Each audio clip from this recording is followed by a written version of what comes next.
That's a wrap on today's NC Political Tea. We hope you're leaving sharper. Welcome to NC Political Tea, the show where North Carolina's political scene gets served piping hot, grassroots style. We're here to shake up the status quo with unapologetically conservative takes and a whole lot of Southern charm.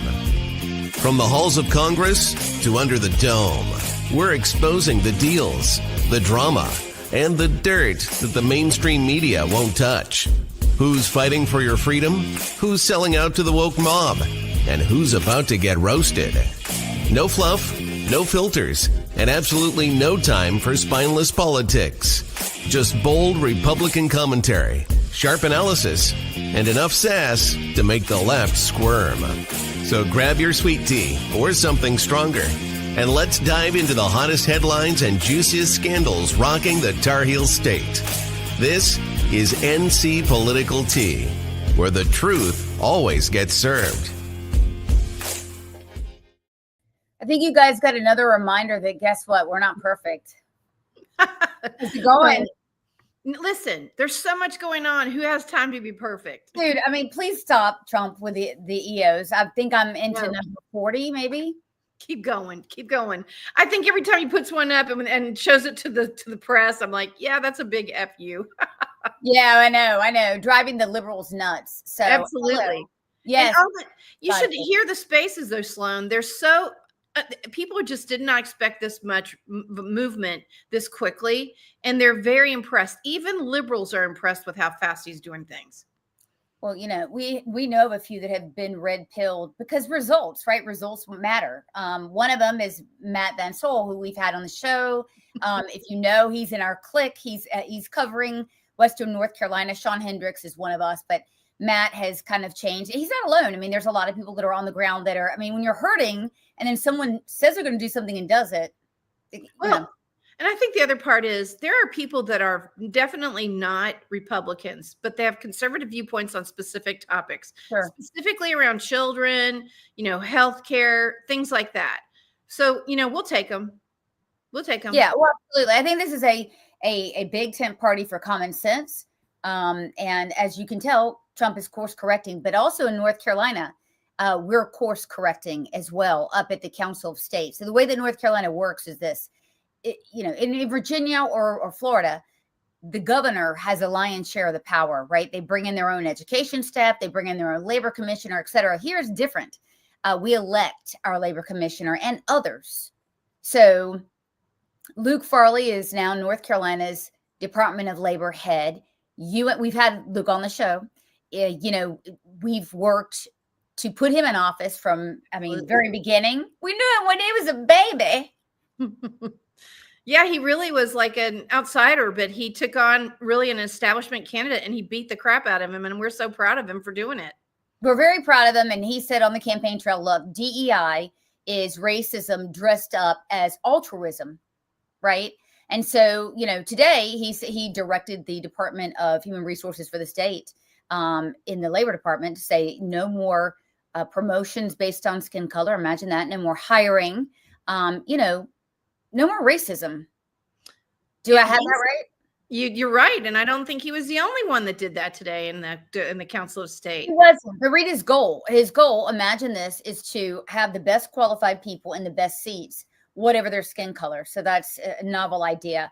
And then Dave Bullock, the auditor of North Carolina, had on the show. We worked with him. Look, can we pick winners or what? You know what? I feel like Brad Briner better get on it. Yeah, treasurer. Well, we'll talk about him. But Dave has, to his extreme credit, walked the walk. And by the way, he was a Democrat. When I first met him, I said, dude, you were a Democrat 15 minutes ago. Why do you want to run for the party? And he's got common sense ideas. This is one of them. DEI is divisive. It brings little to no return on investment of time and resources. In other words, it's a opportunity cost, right? A professional workplace, it doesn't rely on skin color as bonuses. Look, Dave has a lot of experience. He was with the Board of Trustees at UNC. This is the author of the whole 1619 project that really this. Yeah. So check this out. In 2021, the journalism department brought her on, tried to, as a tenured professor. And then the board without the appropriate skill set. No, she's a race baiting lunatic. That's right. So the trustees came to a vote and only 4 voted against it. Dave was one of those. I think at the time he was a Democrat. So that caught my attention. He's got a demonstrated track record of opposing. Oh.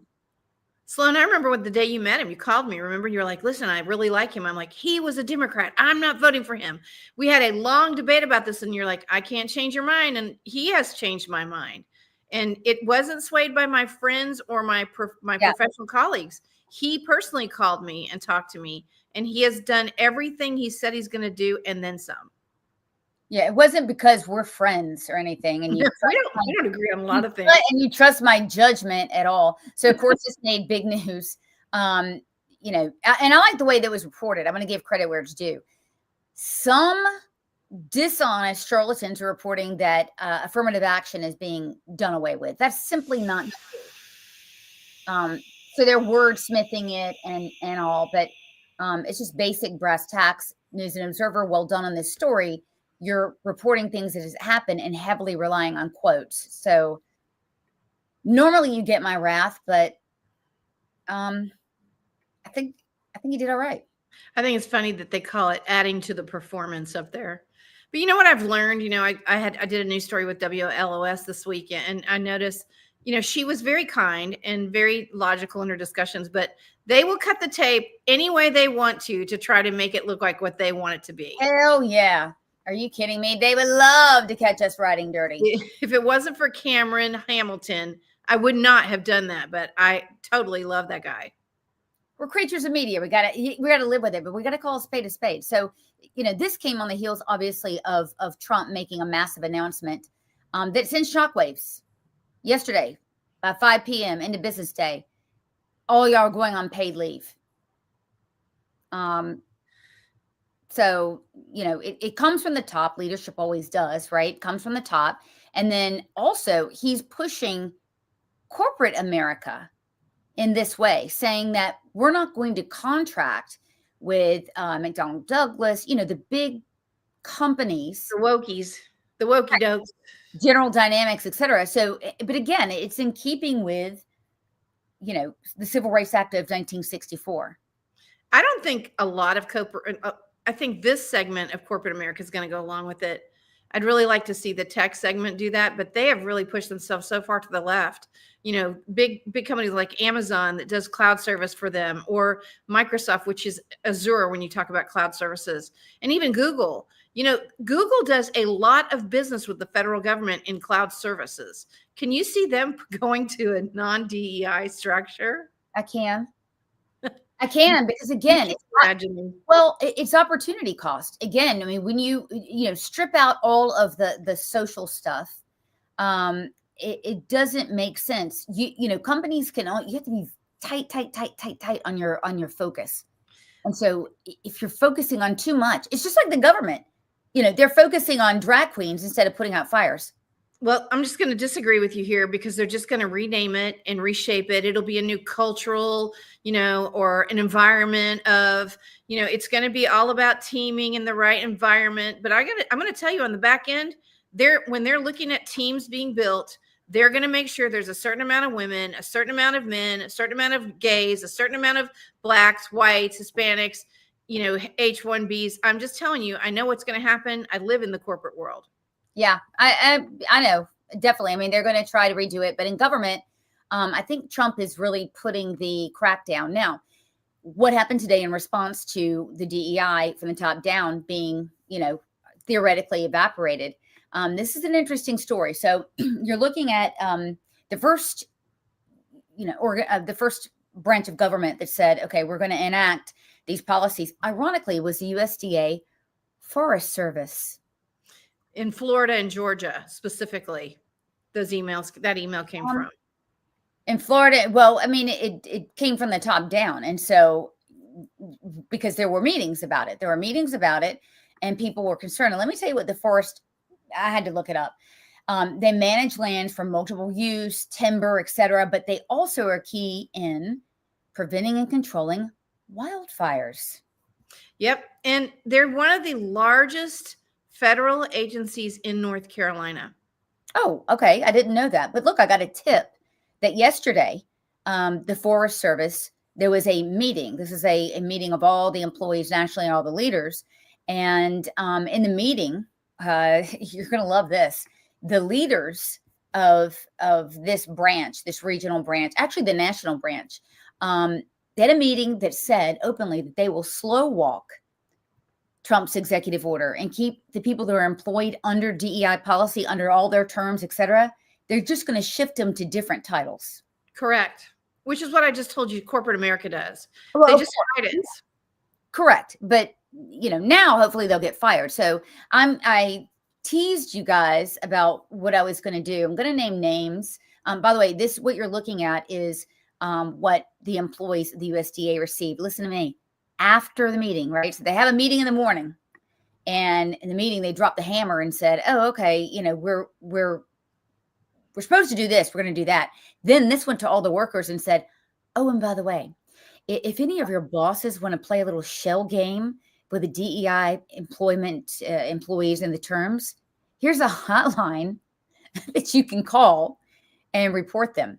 Michael John Reed, he's the guy over there that gave the presentation. Okay. So he gave the presentation. He's the director of acquisition management, but Mary Morris, who's the deputy over there of the regional forester at the USDA, stood firmly behind his comments. So those people were put on blast tonight. We've already called the hotline. We've had about a dozen people call that hotline. And we've also talked to someone in the Trump administration, letting them know that the deep state is real. And what's really funny? We used to call them just plain old tree huggers. Now we know they're wokey doke tree huggers.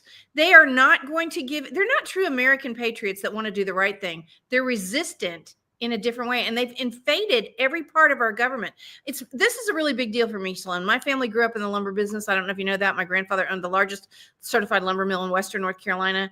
And to see and they also control a lot of landowners, especially in rural areas, because they make the policy around your land if you live in a rural area and you surround yourself with the Forest Service of any kind.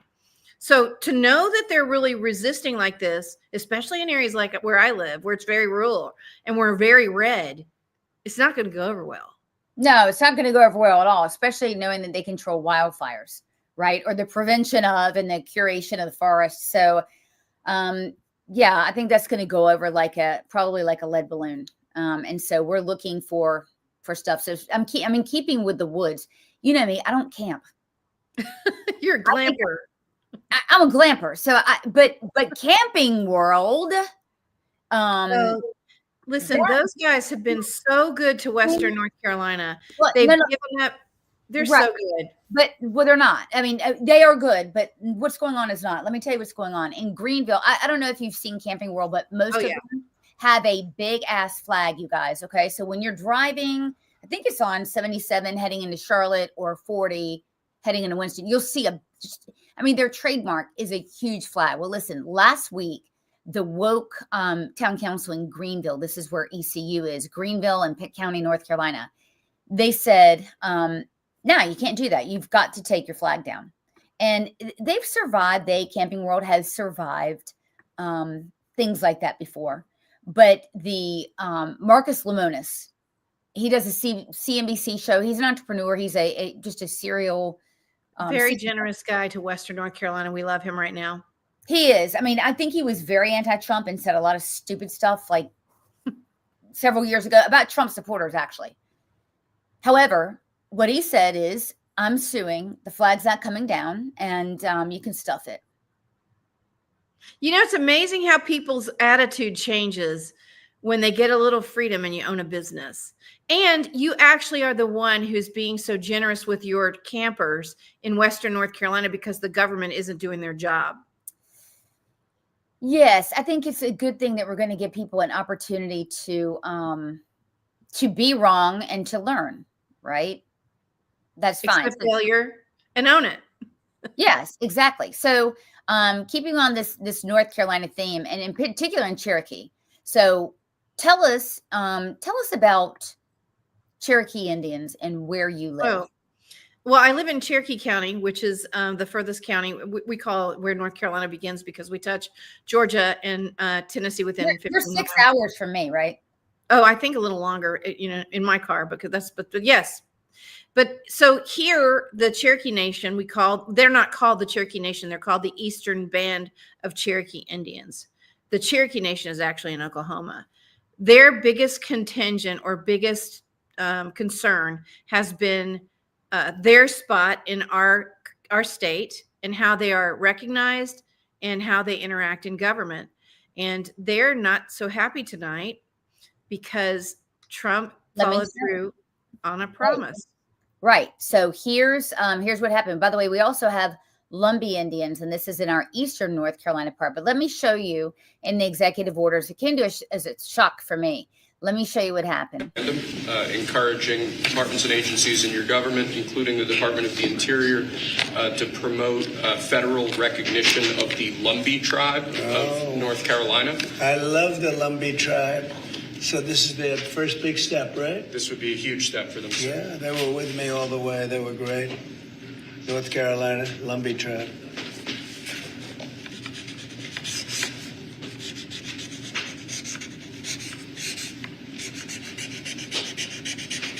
Okay, you'll send them a copy of that? Yes, sir.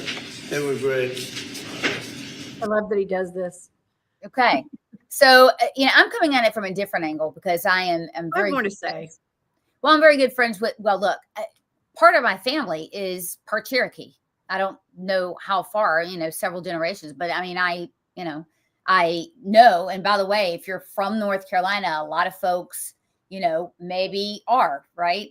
But the Lumbee tribe, it's in the eastern part of North Carolina. And I spoke with some political leaders in the tribe. They were overjoyed, and get this, they didn't expect it. They didn't know. Well, you never know if a promise is going to be kept. And I think that's the one thing the Trump administration has done well. They've kept the communication short with the previous administration.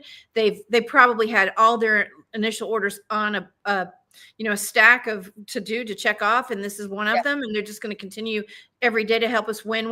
But I think the difference, or what's going to happen now, is in North Carolina, the tribe that gets the most recognition and has some benefits, meaning, I don't know if you know it, but Native Americans in North Carolina do not pay car taxes. They don't pay any state taxes. So that's a benefit they enjoy for being federal recognized under the federal government.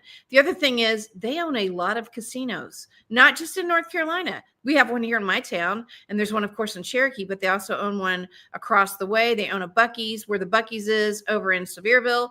They're building more, and they don't want the competition because, listen, they've made a lot of money. So I see this as just a multifaceted issue. And that's one of I would say the major issue is how much is this going to cut into? It's always money. Yeah, it's always money. So, but look, I mean, Eastern North Carolina used to be solid Democrat. And I mean, as recently as 10 years ago. Now, Robeson County, really the home of the Lumbees, flipped for the first time 4 years ago. So now we've got a representative out of there at the State House, et cetera. So, I mean, and he actually went there on the campaign trail, which I thought was so interesting. So he has been, but then again, I mean, he went, around your area. So something's been going on, et cetera, but it culminated in this. So and they also put in an RNC headquarters there, just so you know, or a satellite office. I mean, it's clear that it's a kind of a Scott Pressler effect. If we stay here where you see us and we're here, we're letting you know we're taking you over. And I think that's a good strategy. It's working. Yeah, it definitely is. But I got to tell you, it kind of stabilized some of our would-be losses there. Just having him come out to Eastern North Carolina. So I thought that was great. So another thing that he did, I'm a big fan. Well, everyone's a big fan of this. So within 48 hours, this is the terrorist thing. I mean, he's not playing around. He reclassified the Houthis as a terrorist organization because they are. They're Iranian backed. So you've got the Muslim Brotherhood on one side, right? And then you've got the Houthis on the other side. Okay. And occasionally, depending on where they are, they will collaborate together, which you never want to see. And so they'll do that in Yemen sometimes, is they'll go in. I mean, it's very, very rare, right? Sunni and Shia. So this is an Iranian-backed group. Totally makes sense. They've killed some of our service members. Sanction the ICC, International Court.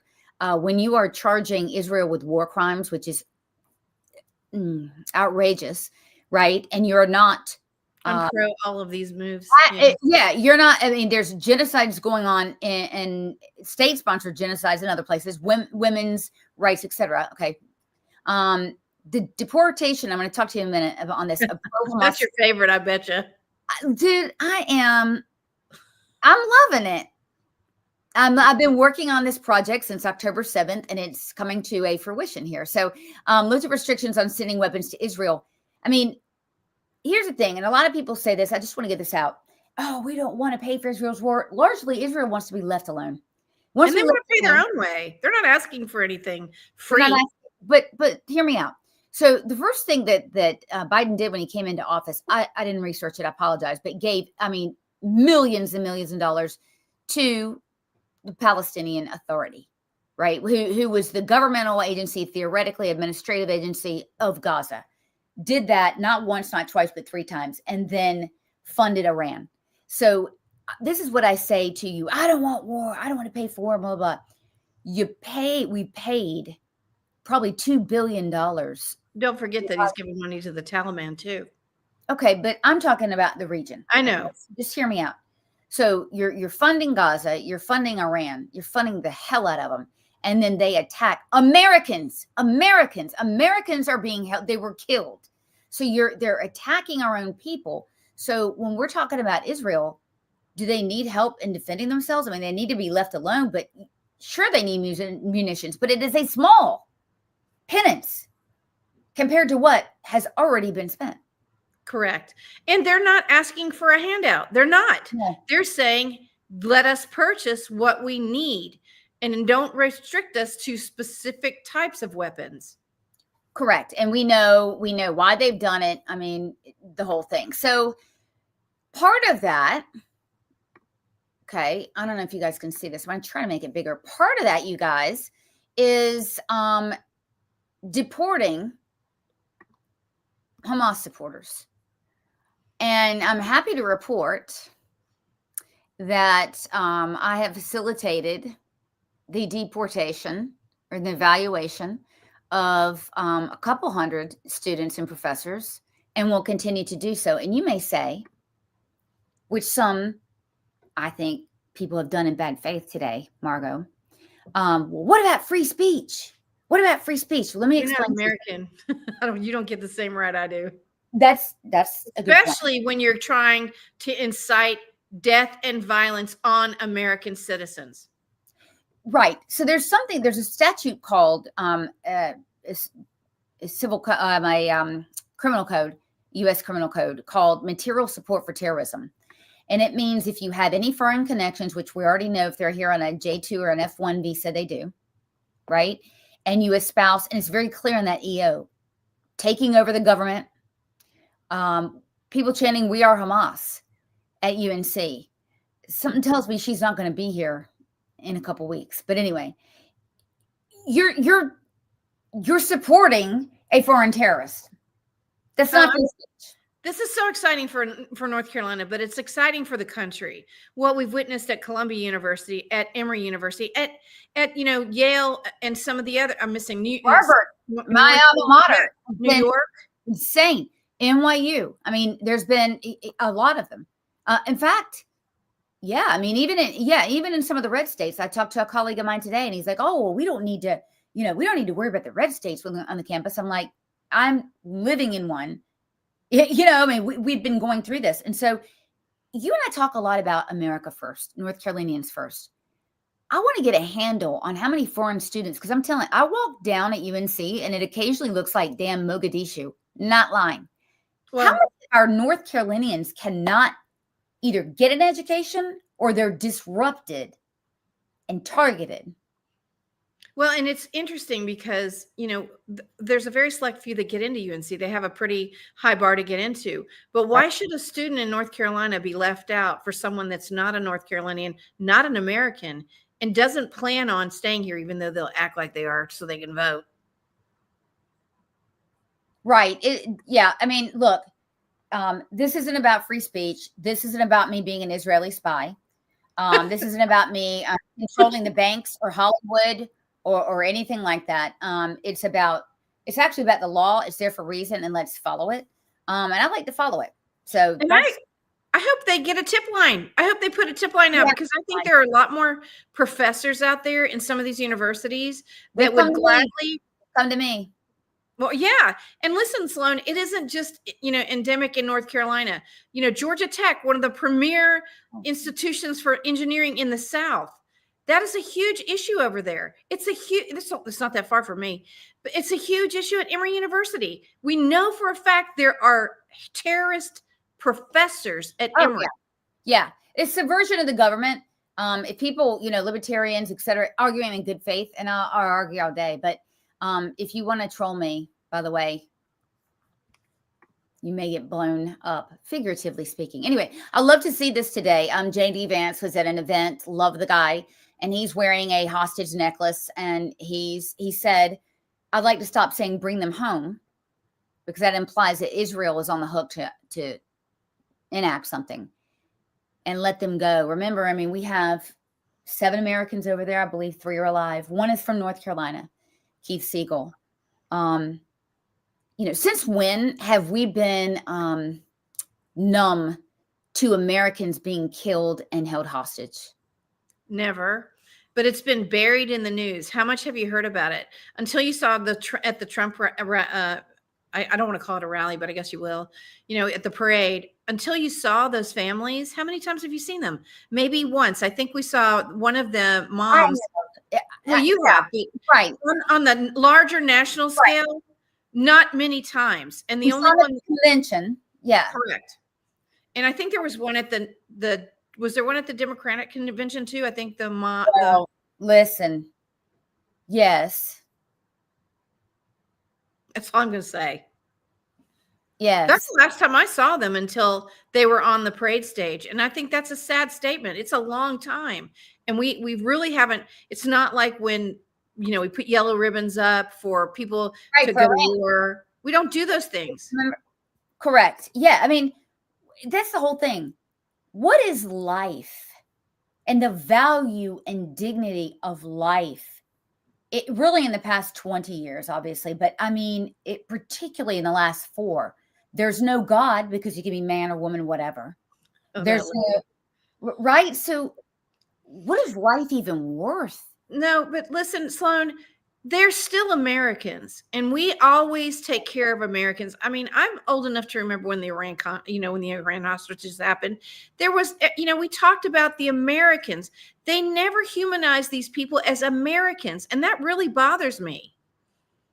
Right, it bothers me too, and I have to tell you, our governor, shame on you, because you're out there talking about abortion and laughing it up. And I remember this.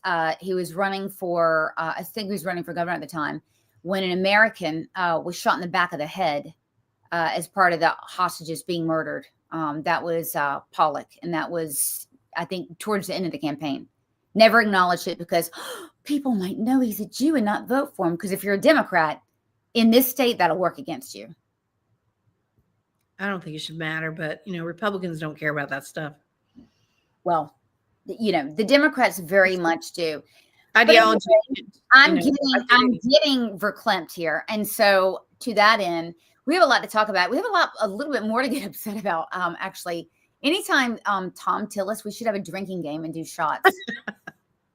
Because anytime he comes up, it's an immediate flashpoint for us. But Trump is coming to North Carolina, to Asheville. Promises made, promises kept. First stop. So we're going to put that up, and we're going to bring in Mayor Robert Burns. I'm excited about this convo. So just check out what Trump said about FEMA. It was really pertinent. Oh my God. Do I not have the sound? Okay. Here's not. Let's act it out. FEMA sucks. They're horrible. What they've done to the people of Western North Carolina is shameful. Yes. And I'm going to go there for the first stop. It's awful. I'm going to go see the people of Western North Carolina who've been treated so terribly.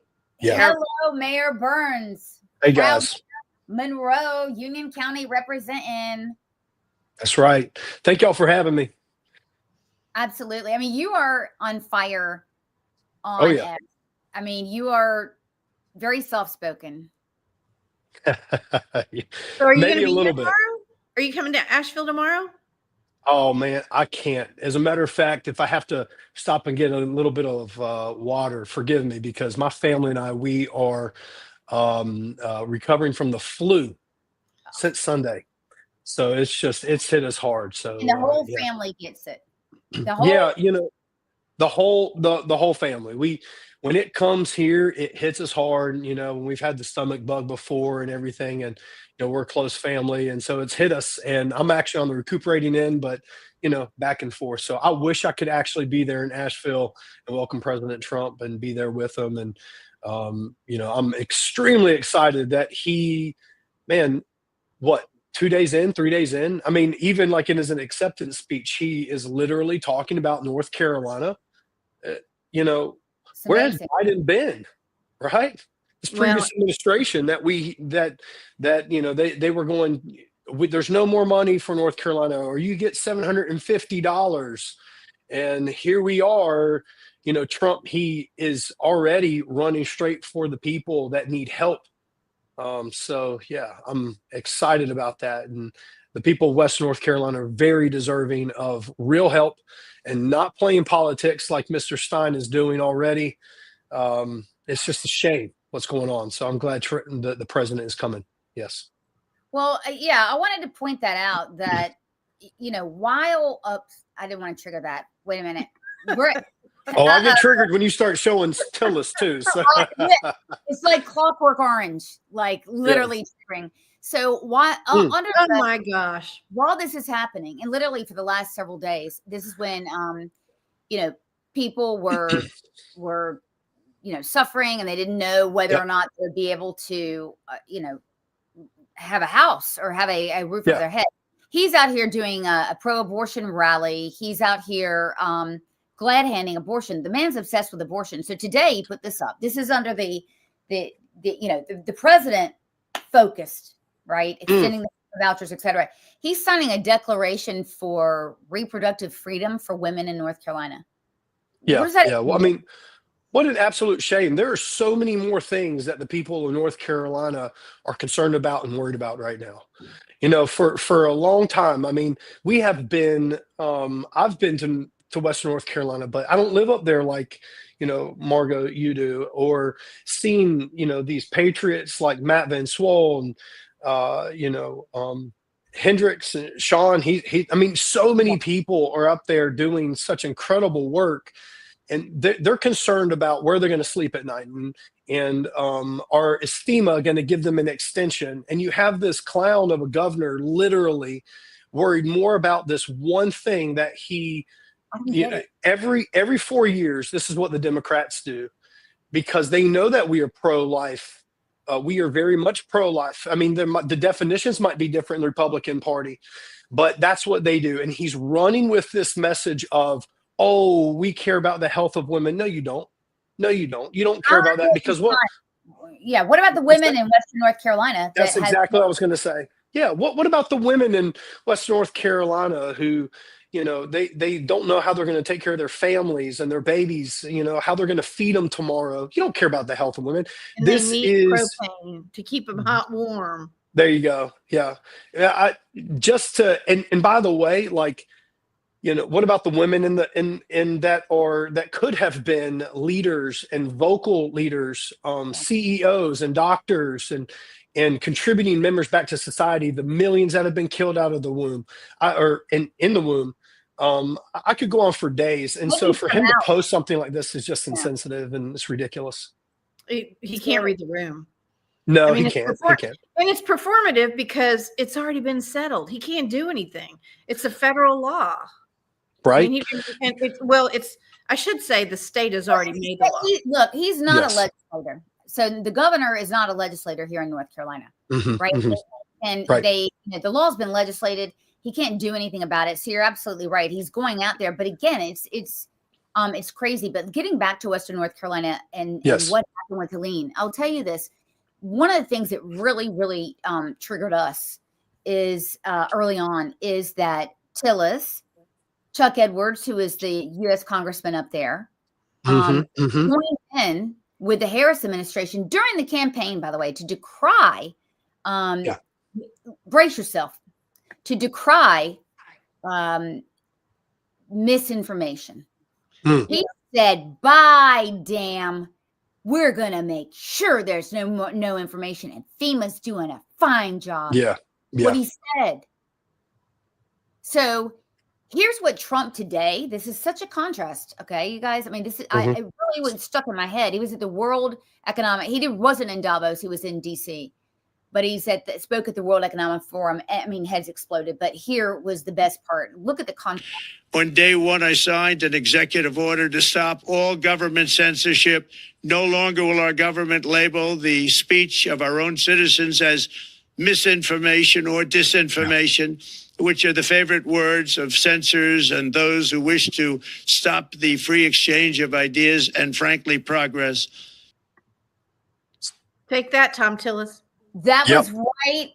I'm sure it wasn't made for that, but it was right between the eyes, because while we were saying things and people on the ground were saying, FEMA's they're not coming. Now we know it's true.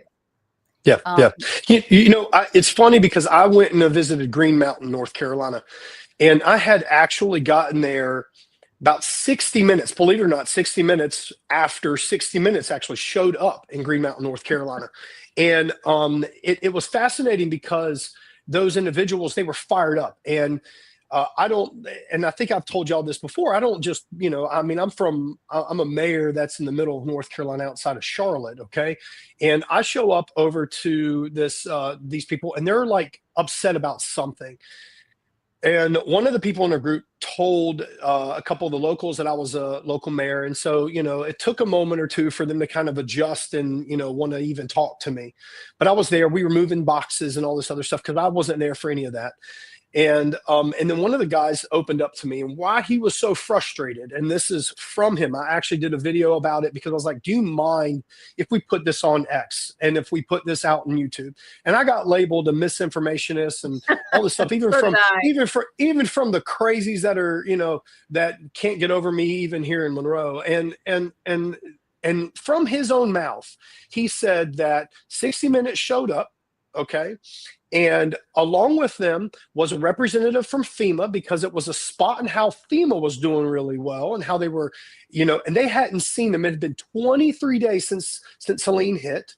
And then they got a call from Chuck Edwards, who had just heard through the governor's mansion at Roy Cooper that he was sending in troops, the National Guard to come in and help, be there and pass out supplies. Now, this all happened right before I got there. So these townspeople were telling us in Green Mountain that none of this is true. We had not seen them for 23 days. So this idea that FEMA has been all over the place, this movement of people, of people giving back and doing things around Western North Carolina and fixing the roads. There was an organization there that were using their own backhoes and dump trucks to already put in the roads. This was not a FEMA thing. This was not a National Guard. And I have a lot of respect for them because they did a wonderful job in some other areas close by. But this idea that FEMA's this savior, and then now all of a sudden, what we all know, what y'all have heard, is that they were actually being weaponized against the people of Western North Carolina. That is basically what Trump said, is that the Democrats were using them and were told not to specifically go in there. And that's why our president, who's a president of the people, is showing up to Western North Carolina, getting something done. And that's what I'm excited about. It's about daggum time, I can tell you that. Well, I got labeled a misinformation person. And, I didn't help put any of those Starlinks in. FEMA did all that. Oh, Chuck Edwards. Remember that? Listen.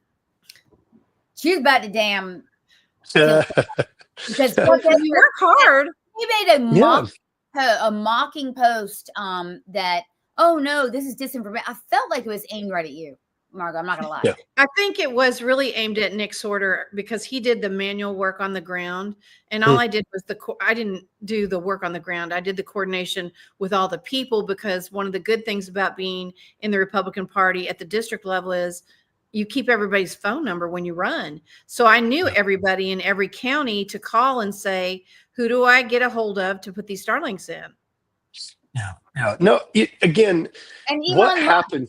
Elon Musk personally did more than FEMA ever thought about doing. Absolutely. Without Elon Musk, we would have had nothing communication. That's right. That's right. No, it's very sad that that's the state that, what's terrible. I mean, what's happened in California is terrible, regardless if it's red or blue state, red or blue area.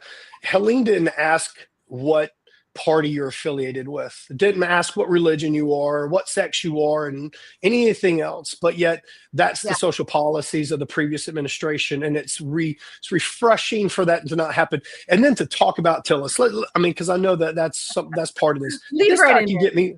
He can get me fired up in a heartbeat. We hate to go there, Mayor. But he's just, everything about him is slimy. You can see how he panders to the people. Like, have you heard anything from Tillis in the past 24 months? I don't hear. No.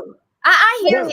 I hear that every enemy. I hear him going after J6ers. I hear him going after us for disinformation. I hear him going after extremist right candidates, and I see him going to this meeting, this conflagration of what is it, one party rule or whatever, right? Whatever it is, the Misfit Toys party. the Misfit Toys party. So Pat McCrory's in. I don't see any pandering, but maybe I've got to. You know what I see him doing those, y'all? He does a lot of fundraising. I've seen him do a lot of fundraisers. He helped Catherine Truitt with fundraisers. He's asking now Marsha Blackburn and he are having fundraisers in DC. Like, listen, the one thing that Tillis is good at is raising money. And I was hoping he would go. I mean, I'll be honest with you. I was hoping he would bow out and go the more of the lobbyist route, only because that's what I had heard through the grapevine that he was going to go. So that a real serious candidate could get into play. And maybe he would have a change of heart as he's a lobbyist and try and get behind a real conservative, someone who's more concerned about the state that he's in. I mean, I would like to know how often he's actually visited this state. Can somebody find that and throw that up on X somewhere? Like, let us know how often this man has actually come back to North Carolina, got involved with the people, and I would say the same thing to Stein, right? Like, the guy doesn't look like he knows how to, lift a stinking hammer, right? Like, listen, if something's going on in a barbecue restaurant, apparently that's where he'll be. I mean, I like me some barbecue. I'm a big guy. I'll eat barbecue all day long. But it's this idea. I think that we need people who are more willing to get down and dirty with individuals, be more relatable and talk to them. And it's like all of a sudden we all spot it now, and I would have to give all that credit back to Trump, is that we are now able to see individuals for who they really are and who really cares more about coming around every, 4 or 6 years, depending on what you're running for. And that's the thing, is who's actually getting involved. Tom Tillis, nobody knows who he is until, all of a sudden he starts railing against Trump back in the day, thinking that he should, what's that? Or us. Yeah. Or the people, his constituents that he should be supporting, and that he should be working to build a relationship with y'all, to amplify his voice. And he's not doing any of that because he doesn't care. When you think that if you got censured by 53 counties and then by your state party, that you'd try to make amends and maybe try to somehow get the grassroots on your side, or help your Republicans in your state. Instead, he just literally thumbs his nose at us and doesn't care because he didn't have to care. He's got Michael Watley on one side and Jason Simmons on the other. Well, just remember that money wins a lot of times. It before Trump, again, money wins elections. And that's why he has such a huge influence, because he has a massive war chest. He was very involved in the House, in our own local state politics, where he built a very good repertoire around here. And he did some good stuff around here for a while. It's just as his office started to inflate, he forgot where he came from.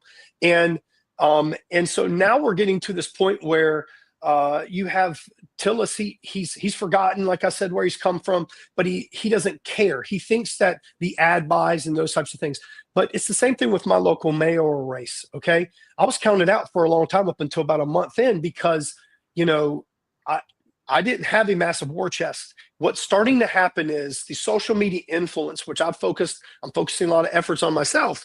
It helps. That's what X has done. It helps get out the word of the real person, of the people, and it defeats this false narrative of that these big players like Tom Tillis is. I'm telling you, Tom Tillis will not win the primary. He won't win it. There's people who won't even vote for him and decide not to vote for the primary and that's the thing. And it's unfortunate because it could then end up handing Roy Cooper very easily, even though he's not claimed. Everybody knows the guy's going to run. I got to tell you something, and I know I'm going to catch hell for this. I already have. I put up that I will vote if, God forbid, right, we're faced off. I will vote for a Democrat, and here's why. Because might as well. I know. Look, love me or hate me. I mean, because I got to vote. Right? Yeah, right. I would rather vote for someone. I know Roy Cooper doesn't like me. I know what I know all of that. What I just have it's starting to really bother me and like viscerally very upset about having people that I don't like and that attack me, giving them anything. That's it. Well, there's a difference. Like they tell you that racism is bad, but hidden racism is even worse, right? When like someone does the racism stuff behind the scenes, it's almost the same type of thing. Like I don't, contrary to like a lot of people, I don't believe every single Democrat is an evil, son of a gun. As a matter of fact, I'm realizing the more I'm working that I can work more with someone that I know where their value system is and what they're doing, instead of those guys that want to be your friend and then will potentially stab you in the back or flip their vote or things like that. And that is why you can't trust Tom. At least you will know what you're getting. Right. Or manipulate you. So we talked about, the pro-life movement and what Josh is trying to do, et cetera. Well, Trump did something very special, I thought, today, and he went kind of the opposite way. So watch what happened. A set of pardons for peaceful pro-life protesters who were prosecuted by the Biden administration for exercising their First Amendment rights. Do you know how many? I believe it's 23, sir. 23 people were prosecuted. They should not have been prosecuted. Many of them are elderly people. They should not have been prosecuted. This is a great honor to sign this. I love that part right there. Yeah.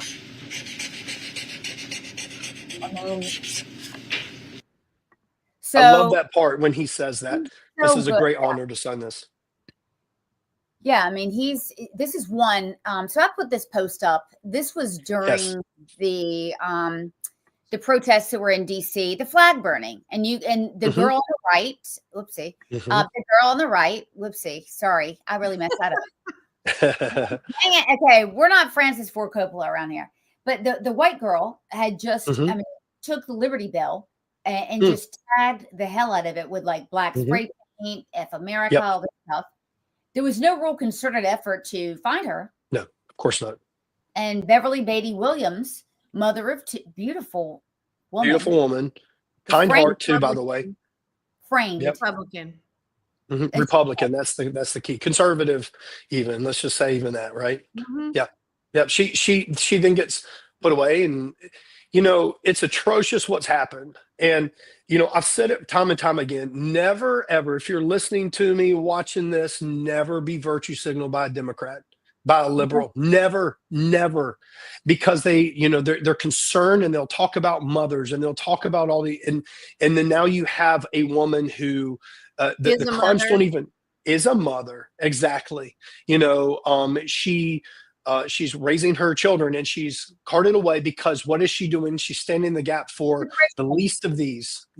She's a Christian, she's a conservative, all of these things.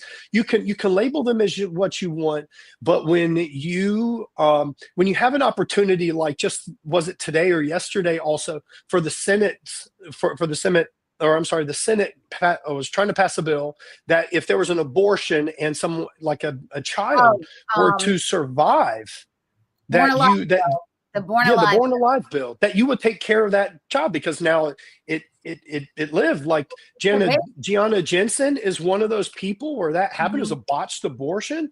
And now she's thriving and contributing back to society. And I mean, just it's the evil, and it's the hypocrisy of the left just blows my mind. It's that? It's the essence of life. Like we were talking about that. Like what someone being killed. I mean, we're hearing about. We don't even know how many young men are being gunned down in Chicago. And it happens.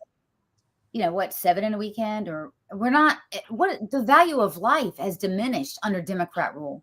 Well, you also have like BLM. They're going through and they're burning down, these cities, right? They're trashing areas, and you don't have things happening to them near as much as a actual. And I don't remember who it was, but y'all remember constantly when BLM was happening, they were calling them peaceful protests at times. Remember that? CNN. When they were like peaceful protests, and then buildings are set on fire, and Antifa's doing some crazy stuff. Police officers are killed. But then you have this actual lady who's sitting in and actually peacefully protesting, not doing anything dangerous, nothing like that.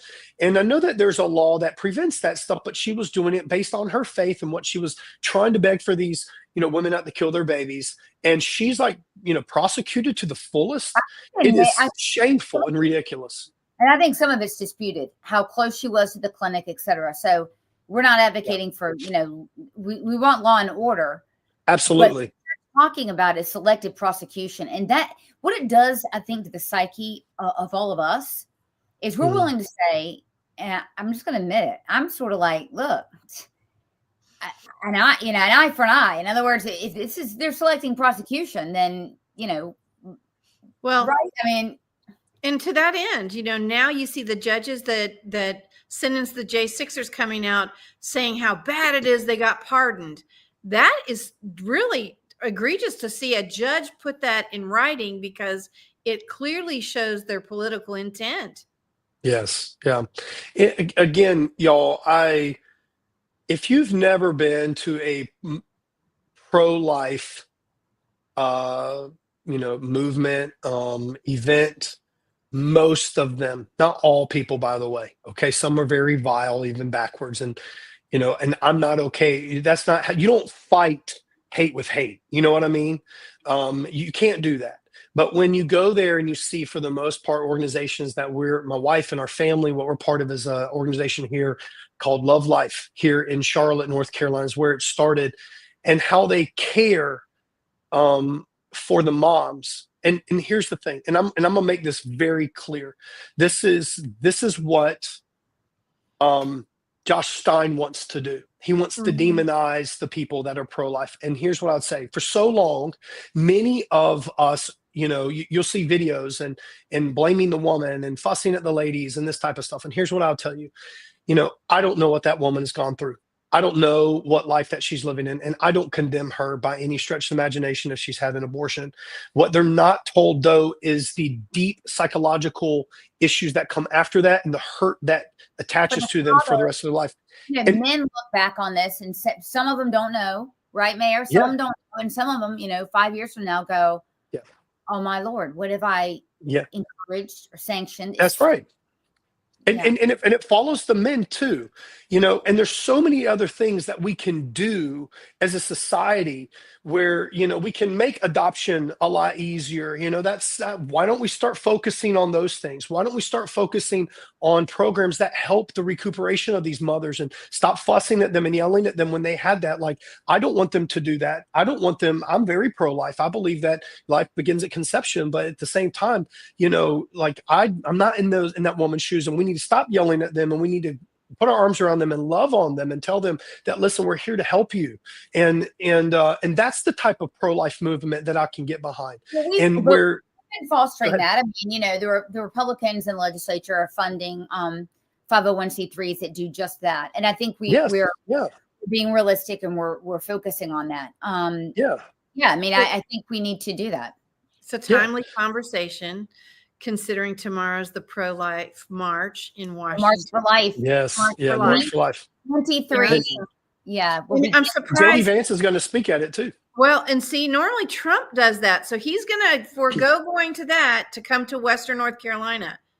And because he trusts the message of JD That's Vance, right. which is Not so only cool that, to see. he's following through on another promise. He told us he'd come back and help us.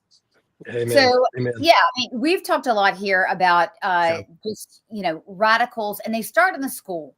So actually, all of us have been on the forefront of going after nonsense in schools. I know that you work with Brian with Gays Against Groomers. Yes. Who love him. So believe it or not, most gay people, in fact, a majority, I mean, almost all of them, they're not pushing this stuff. The progressive women are pushing this. But let me show you what the Edgecombe is in North Carolina, you guys, for you listening, and the Eastern North Carolina section of our state, and the most horrible performing school system consistently year after year.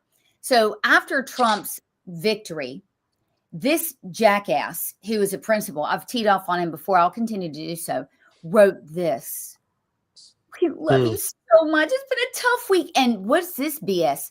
School dad. That is creepy as hell. This is what, and by the way, this guy, I'm going to show you who is Matt Bristow Smith. I don't know about you, but a guy married to a woman with 3 names, it's a little weird, right? That's weird. It's pick a name, dude. You're not that special, right? You're not, come on, calm down.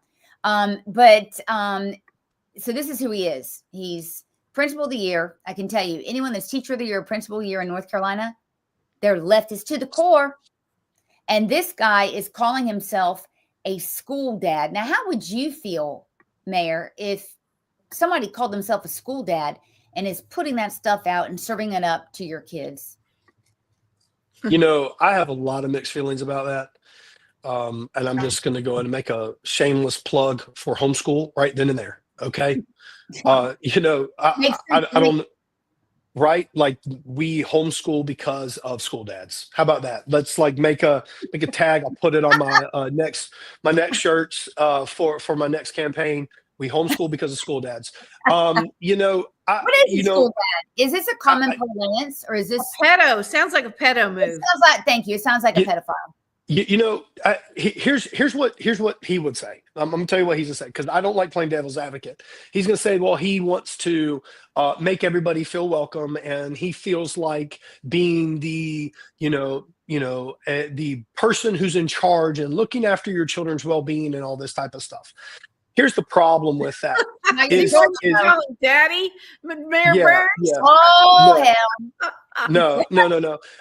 Here's the thing. There are very incredible families at that school. I can go ahead and guarantee you that there are very active dads that are there. And I don't want or need a man to step into that place. Okay.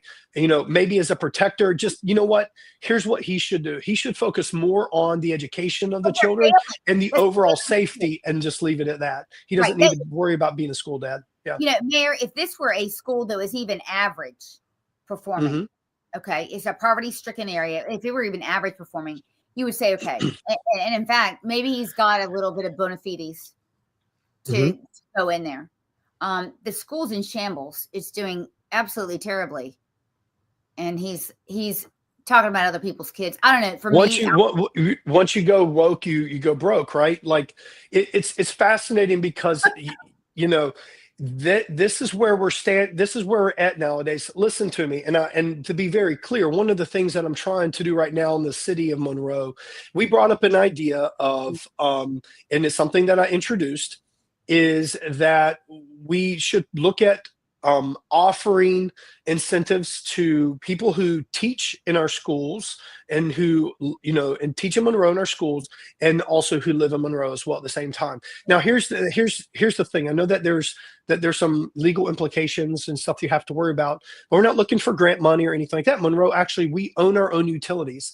And because Monroe actually is a part of our larger system, which is Union County Public School System here in Union County, Monroe has a larger density or higher density than many other areas around Union County with low income housing and those individuals that that are struggling. And so a lot of these teachers are living in other areas and they're coming in, but then many of the best teachers are throughout Union County. And the reason why I say that is I really value really good education. I think education is incredibly important. It really is. And we need to be educating our children, but we need to be educating them with reading, writing, arithmetic, teaching them science, right? Like getting to the core of the matter. Not Stop calling them all school these dad. right. And stay away from this social policies. Like if you don't want the 10 Commandments and you don't want the Bible in the schools, then keep everything else out for me too.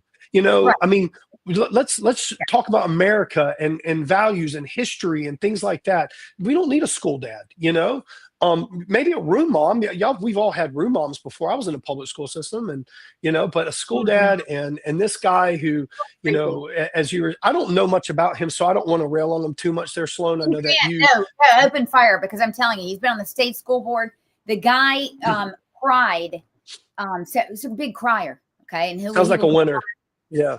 Total winner. Total Beta winner. male. Go on and cry for BLM. He'll cry about that. Total performance.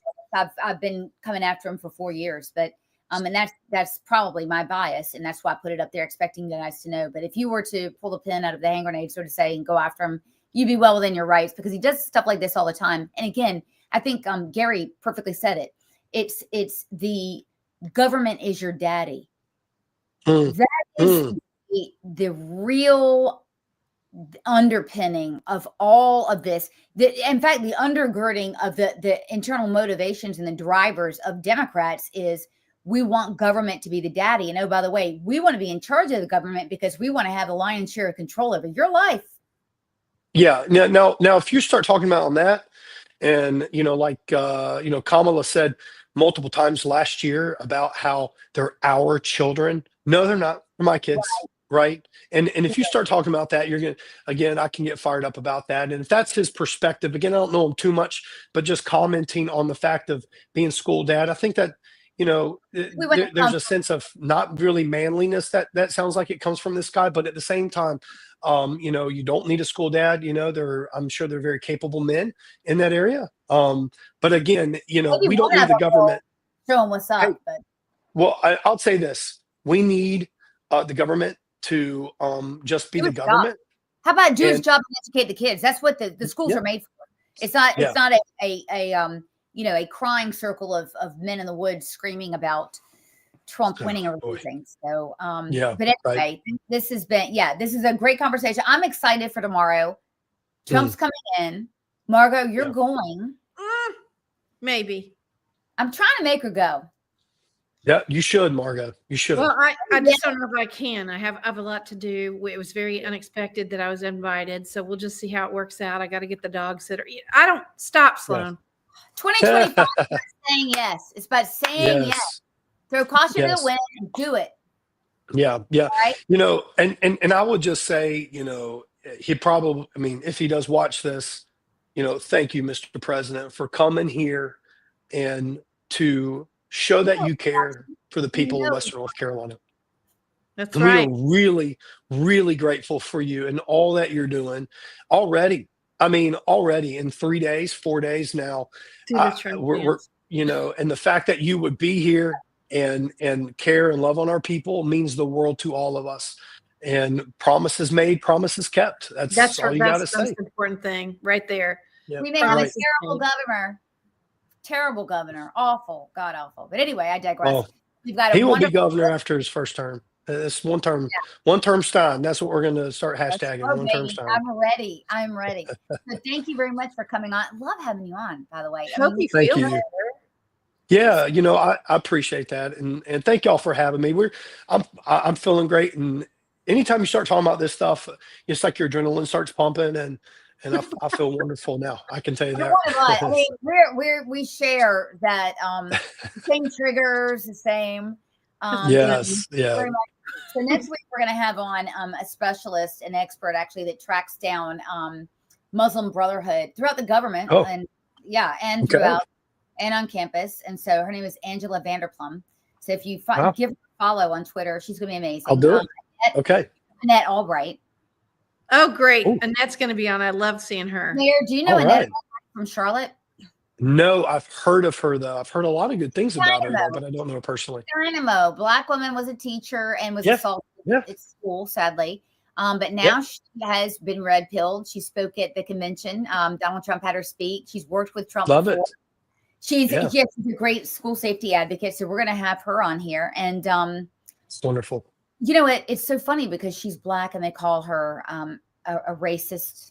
Always. We have to start flipping that back on them. You know, they're the racists. It's the craziest thing I've ever heard in my life. You know, the left, we have to start throwing that stuff back in their face. It's the same thing. That's why I was very vocal about everything that, you know, Stein was saying earlier today when he's championing women's, you know, health and all this. No, you're not.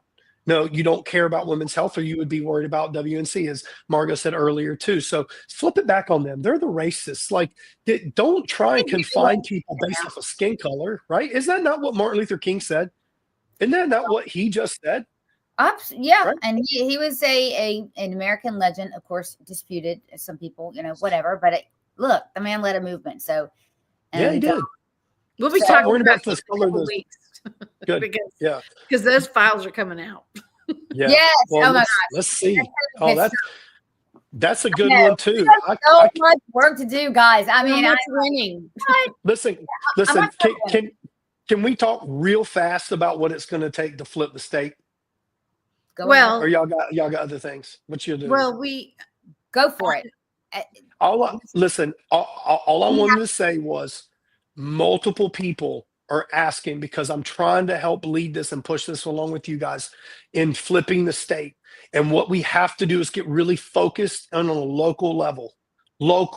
So I've been encouraging people to get into your county GOP, okay? And you'll be blown away. And as a matter of fact, I was actually talking to Scott Pressler a little bit about this, which is really cool. And messaging back and forth, and he liked my post, this most recent one that I did. And what that is that we have to get so involved.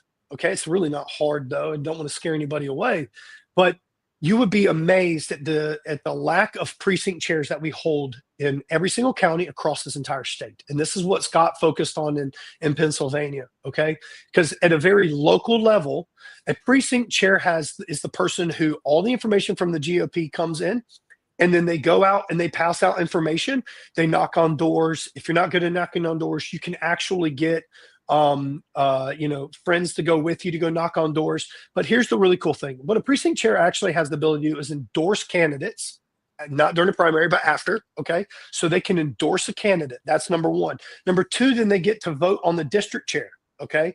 And then with that district chair vote. No, they don't. They don't in North Carolina. They don't vote on district chairs. Not have that you must be a delegate, and just because you're a precinct chair does not mean you're a delegate. Now, in some states, they are, but in North Carolina, you go through and become a precinct chair in precinct convention. Then you go to the county convention, and in the county convention, you have to become a delegate. Starting. That's right. And I think that this needs to be the theme of a full show, because I mean the conventions are beginning right around the corner. Around the corner. And we really need people to have an understanding of this, because, you know, Margo will tell you this goes over my head. And it's very confusing. Yeah. Because every county has different rules. But in North Carolina right now, precinct chairs do not have the power that like Dan Schultz writes about in his book about precinct chairs. We do not. Now we can help them change it to have the power. The most power you can have in the county and in going forward is to be a delegate, or to be a part of the executive committee. Stand up, put your name out there and say, I want to be on the voting body of the county. That's right. Right. So, and then you vote for that person, and then they take that all the way to the state level, who then gets together with the state platform, correct? Correct. Well, there are appointed people on committees within the state. Yeah. So I think we need to have you back in 2 weeks. We need to go through this, because we really have to get this front and center. And for me, it makes my eyes glaze over. And y'all need to explain it. I love it. I know, and you guys like super jazzed, so we need to get together on that and get this out to you. It is important. So look up where, just in closing, Margo, where can we find these rules? Tell us. The NCGOP website. So you can find the plan of organization on the NCGOP website. On the NCGOP website, every county is listed. The conventions are supposed to be listed under events on the county part of the NCGOP website. And your county, it should have their plan of organization if it's different than the district or the state plan. But we can talk about this. Yeah, and it's less time consuming than what it sounds like. So it's really not hard, but it's really getting involved in the local level. And that's what I've really been trying to push with people, because that's how we vote out and put in the platform. That's how we get some of these rhinos, because people are always asking, how is someone like Tom Tillis continuing to get voted on? How is somebody like Mark Robinson getting people immediately turn their back on him, things like that. And that's how you get involved, because even here in Union County, that is a very, very red county, we have rhinos. They're comfortable. The redder the county, the more rhinos you're going to have typically. So that's right. We have to close out. Thank you so much. Thank you all. Thank you. And by the way, thank you for all the YouTube viewers, because we have as many people, or sometimes more, on YouTube. People are there actually than on X, wherever you're watching, and no matter where you're, if you're watching an asynchronous broadcast, share it, man. Share it with 10 people. Yeah, that's right. Anyway, we will see you guys next Tuesday, 8 o'clock. All right. Good God night, bless you guys. Thank you. Thank you. Bye. That's a wrap on today's NC Political Tea. We hope you're leaving sharper, spicier, and ready to take on the political craziness in the Tar Heel State. If you loved what you heard, or even if it made you mad, don't forget to subscribe, leave a review, and share this show with your friends, family, and that one coworker who just needs the truth. Follow us on social media to stay in the loop and get your daily dose of conservative fire. And remember, here in North Carolina, the grassroots grows stronger when we stand together. Until next time, keep the faith, keep up the fight, and don't let the left water down your tea. This is NC Political Tea, where we spill it like it is.